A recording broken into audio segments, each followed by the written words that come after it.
আমরা এখন যেখানে রয়েছি এটা বাটুলডাঙ্গা, এটা হচ্ছে 12 নম্বর ওয়ার্ড এবং আমার সামনে গ্রামবাসীরা রয়েছেন। এখানে প্রায় শখানেক গ্রামবাসী রয়েছেন যারা আবাস দুর্নীতির শিকার হয়েছেন এবং লক্ষ লক্ষ টাকা এদের কাছ থেকে নিয়ে আত্মসাৎ করেছেন বাদুড়িয়া পুরসভার চেয়ারম্যান দীপঙ্কর ভট্টাচার্য। এই অভিযোগ আমাদের এখান থেকে অনেক কিছু আমরা কিছু পাইনি, এখান থেকে সব নিয়ে নিয়েছে, অনেক টাকা দেওয়া আছে, ঘর দেয়নি, আমাদের টাকা দেয়নি, সব কিছু মেরে কেটে নিয়ে উনি। আপনার নাম? ময়না বিবি। আপনার কি অভিযোগ? আমাদের কাছ থেকেও টাকা নিয়েছে, দেখছে আমাকে আগের বার নিল 10,000 আর এবার নিয়ে 25,000। 35। হ্যাঁ, আপনার থেকে কত নিয়েছে? 25,000। আপনাদের? আমাদের কাছ থেকে কোনো টাকা নেই না, আমি কোনো পরিষেবাই পাইনি, কিছুই দেয় না। যেতেই গেলে বলে তোমাদের বাড়ির পাশের লোকের থেকে আমরা কিছুই তোমাদের দিতে পারছি না। গেলি বললো যে দাদা একটা ঘর দেবেন, বললো ঘর কি গাড়িতে করে আসে, ঘর একটা লাগাই দেবো। তারপরে ও লোক আর যায়নি, আমি গিয়েলাম। আমার আধার কার্ড আই কার্ড নিয়ে ব্যাংকের চেক বই তৈরি করে আমার ব্যাংকে টাকা থাকে, সেই টাকাও আমার তুলি নেয়। নেবার পর একটা ঘর দিইল, ঘর দেবার পরে গিয়ে সেই ঘর 5 বছর পরে গিয়ে আমার হেঁটিয়ে তার পায়ে জোড়াই ধরি, হেঁটে গিয়ে তাই সেই ঘর আমি উদ্ধার করি। কিন্তু আমার ঘর দিয়েছে কোনো সুরাহ নেই, ঘর এক্ষুনি খারাপ, এত খারাপ বলার মতো। এতদিন তৃণমূল সরকার যখন ছিল আপনারা বিধায়ক বা বাকিদের জানাননি? জানাইছি আমরা, কিন্তু কোনো সুরাহ হয়নি।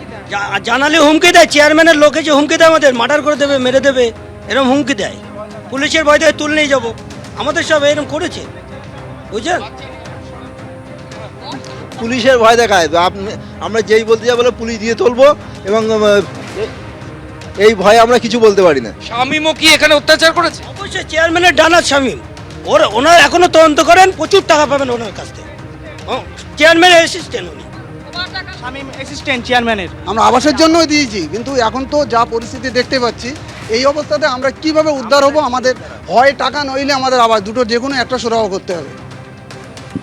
এখানে যারা গ্রামবাসী রয়েছেন আমরা দেখাচ্ছি, অনেক গ্রামবাসী এখানে দাঁড়িয়ে রয়েছেন 12 নম্বর ওয়ার্ড এবং এখানে প্রত্যেকে আবাস দুর্নীতির জন্য ক্ষতিগ্রস্ত হয়েছেন। তাদের প্রত্যেকের অভিযোগ যে দীপঙ্কর ভট্টাচার্য, যার কম্পিউটার সেন্টার, যিনি এখানকার চেয়ারম্যান ছিলেন, সেখান থেকে প্রথমে 80 লক্ষ টাকা এবং তারপর গতকাল পাটক্ষেত থেকে 2,24 লক্ষ টাকা রিকভারি হয়েছে। এই গ্রামবাসীদের টাকা আত্মসাৎ করেই এই চেয়ারম্যান এই টাকা জমিয়েছিলেন, এমনটাই অভিযোগ কিন্তু সামনে আসছে। ক্যামেরা শান্তনু দত্তের সঙ্গে ময়ূখ ঠাকুর চক্রবর্তী, এবিপি আনন্দ, উত্তর 24 পরগনা। এবিপি আনন্দ, এগিয়ে থাকে, এগিয়ে রাখে।